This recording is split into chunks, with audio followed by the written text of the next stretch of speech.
उसको खड़ा होना चाहिए, मेरा मानना है। थ्रेट्स होते हैं कि आप सरकार के खिलाफ बोलना बंद कीजिए, अगर आप ज़्यादा बोलेंगे तो आपको मार देंगे।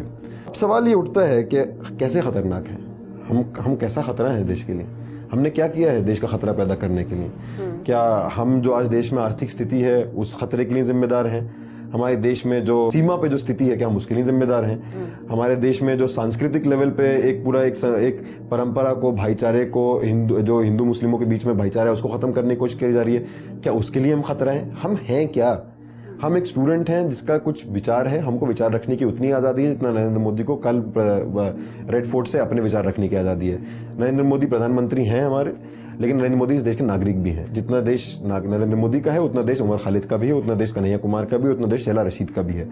हो सकता है नरेंद्र मोदी हमको पसंद ना करते हों, लेकिन उसके बावजूद हमारा ये अधिकार है कि हम इस देश में रहें, और अगर वो कुछ नरेंद्र मोदी गलत काम कर रहे हैं तो इस पर हम सवाल खड़ा करें।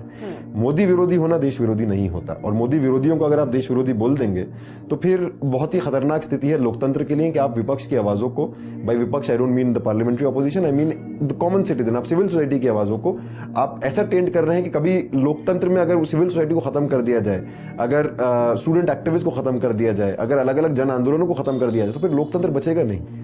I speak up against this government, and I will speak up against this government, and I have certain views about this government. I think it's an anti-student government. I think it's an anti-people government.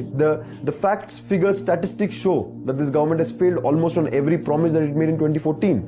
जो अच्छे दिन विकास की बात थी, वो अच्छे दिन विकास अंबानी अडानी को छोड़ के, अनिल अंबानी, मुकेश अंबानी, गौतम अदानी को छोड़ के आज किसी के भी अच्छे दिन नहीं आए हैं। और इस तरीके से झूठ बोला जाता है, प्रधानमंत्री आके झूठ बोलते हैं कई बार, तो ये बहुत ही खतरनाक है। तो इस झूठ तंत्र के खिलाफ बोलना, और हमारा लोकतंत्र कहीं भक्त तंत्र ना बन जाए कि हम सब लोग भक्त बन जाए और हम लोग भक्ति में ही रह जाए मोदी साहब की, और हमारे अधिकारों को छीन लिया जाए, ये लड़ाई है हमारी।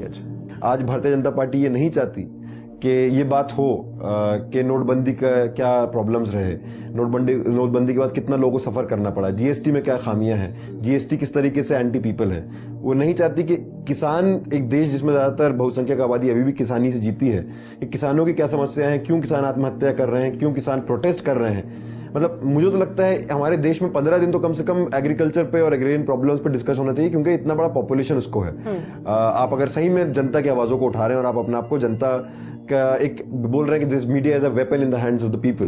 One thing I want to be very clear about, मेरे जिंदगी में इतने छोटे अरमान नहीं है कि मैं नरेंद्र मोदी के खिलाफ अपनी पूरी जिंदगी को मैं रेडिकेट कर दूं या भारतीय जनता पार्टी को रेडिकेट कर दूं। मेरी लड़ाई आरएसएस के खिलाफ है, आरएसएस की विचारधारा के खिलाफ है। आरएसएस जो इस देश को बदल देना चाहता है और इस देश के संविधान को हटा के हिंदू राष्ट्र में तब्दील कर देना चाहता है, उस विचारधारा के खिलाफ है, उस संस्था के खिलाफ है, और उस संस्था के खिलाफ हर कोई जो न्याय के साथ है उसके